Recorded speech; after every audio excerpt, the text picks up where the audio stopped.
Os ambientalistas brasileiros têm uma explicação para o aumento de quase 22% na devastação da Amazônia, divulgado ontem pelo governo federal. Eles ligam essa situação à queda no trabalho de fiscalização. Enquanto o desmatamento atingia um recorde de 15 anos, o número de autos de infração para coibir crimes ambientais era o menor dos últimos 17 anos. A aceleração do desmatamento na Amazônia repercutiu na imprensa internacional. O Washington Post dos Estados Unidos destacou que o desmatamento da Amazônia no Brasil é o pior em 15 anos. No Le Monde, da França, a manchete foi: no Brasil, o desmatamento na Amazônia acelera ainda mais.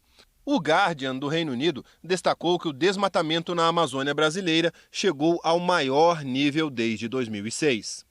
O PRODES, programa que monitora a destruição da floresta com imagens de satélite, revelou uma perda de cobertura vegetal de 13 mil quilômetros quadrados nos 9 estados da Amazônia Legal, de agosto do ano passado a julho deste ano. Um crescimento de quase 22% em relação aos 12 meses anteriores. Uma das explicações para esse número tão alto é a falta de uma fiscalização eficiente contra o desmatamento na Amazônia. Prova disso é que nos últimos anos, o número de autuações do IBAMA por crime ambiental na região vem caindo e chegou ao menor patamar dos últimos 17 anos. Um levantamento do MapBiomas e do Observatório do Clima mostra que o IBAMA fez 2.472 autuações de agosto do ano passado a julho deste ano. O número de multas já vinha caindo desde 2016, mas a queda se acentuou depois do início do governo Bolsonaro. A Associação de Servidores de Carreira do Meio Ambiente diz que isso se deve em parte ao enfraquecimento dos órgãos de fiscalização, como IBAMA e ICMBio. Hoje há poucos fiscais indo a campo e uma instrução normativa publicada em abril deste ano tirou a autonomia dos fiscais em campo e dificultou a punição de infratores. Qual é a lógica que existe em paralisar as únicas instituições que efetivamente combatiam e conseguiam diminuir o desmatamento, que são o IBAMA e o Instituto Chico Mendes de Conservação da Biodiversidade? Fiscais também avaliam que faltou planejamento. Em quase todo o período registrado pelo PRODES, de agosto do ano passado a julho deste ano, estava em vigor o decreto da GLO, a Operação de Garantia da Lei e da Ordem. O combate ao desmatamento era comandado pelas Forças Armadas, que, segundo a associação, não têm experiência neste tipo de ação de repressão ao crime ambiental. E as operações custaram muito caro e não deram resultado. O governo usa o Exército 3 anos seguidos, gastando fortunas, muitas vezes o orçamento da fiscalização do IBAMA, sem obter resultado nenhum. É o 3º ano seguido que nós temos operações do Exército de Garantia da Lei e da Ordem na Amazônia e que não trazem resultado nenhum. Pelo contrário, são uma completa desmoralização para as instituições que comandam. O vice-presidente Hamilton Mourão, que foi o responsável pela GLO, foi perguntado hoje sobre o aumento do desmatamento no período. Mourão afirmou que a projeção dele era outra e questionou os números. Nossa projeção era que eles ficassem 5% abaixo do ano anterior, né? Aí o que aconteceu? O INPE fez uma revisão do ano anterior, se vocês olharem, diminuiu, né? E esse aumentou, então não sei se ano que vem pode dar uma reduzida nesse também. Então nós estamos analisando isso aí ainda para ver qual é a realidade desse troço. Depois ainda disse que a culpa é do crescimento da população.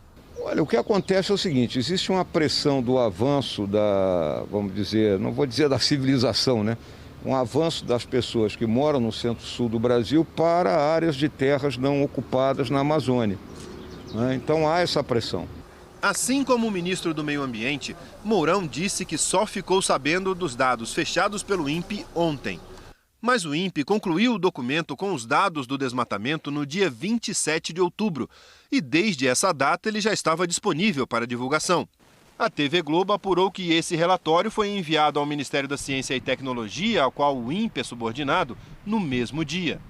4 dias depois, começou a COP26, onde quase 200 países discutiam soluções para as mudanças climáticas. O presidente Jair Bolsonaro não foi à conferência. No dia 1º de novembro, o ministro do Meio Ambiente, Joaquim Leite, anunciou como meta o fim do desmatamento ilegal em 2028. Ele discursou na COP na semana passada e defendeu a gestão Bolsonaro. Na última segunda-feira, o presidente Jair Bolsonaro reclamou das críticas que o Brasil sofre por causa do desmatamento numa reunião com investidores em Dubai, nos Emirados Árabes Unidos. 2 dias depois, o Sindicato de Servidores Federais de Ciência e Tecnologia alertou que informações seguras mostram que o relatório técnico para a estimativa preliminar da taxa anual do PRODES foi finalizado no período normal, em meados de outubro. Mas só ontem, 22 dias depois que os dados ficaram prontos, o governo divulgou o tamanho do estrago na floresta. O Jornal Nacional voltou a perguntar ao Ministério da Ciência, Tecnologia e Inovações por que os dados só foram divulgados agora, se já estavam prontos no fim de outubro. Até agora, não obtivemos resposta. O ex-diretor do INPE e professor da USP, Ricardo Galvão, afirma que a falta de transparência na divulgação dos números foi uma falha grave do governo. Desgasta fortemente, né? Porque mesmo tendo sido o aumento do desmatamento, o governo poderia ter divulgado de uma forma clara e dar suas justificativas porque não foi possível coibir o desmatamento, mas não há como esconder esses dados. Então foi um erro estulto, na minha opinião, não ter divulgado os dados quando deveriam ter divulgado e explicado o que ocorreu. O cientista Carlos Nobre, especialista em mudanças climáticas, faz um alerta. Se a destruição continuar nesse ritmo, a floresta pode perder a capacidade de se regenerar, o que afetaria o clima de todo o planeta. Nós estamos ali na beira desse precipício. Nós temos que zerar o desmatamento, zerar a degradação. Se não fizermos isso, o risco de passar desse ponto de não retorno é gigantesco. E em 30 e 50 anos, nós podemos ter até 60%, 70% da Amazônia sendo transformado nesses ecossistemas muito degradados, liberando mais de 300 bilhões de toneladas de gás carbônico, tornando virtualmente impossível atingir as metas do Acordo de Paris. O IBAMA afirmou que até o mês passado, as ações de fiscalização de combate ao desmatamento aumentaram cerca de 50% em relação a 2020 e que isso impactou diretamente na redução das infrações ambientais e, consequentemente, na aplicação das multas decorrentes.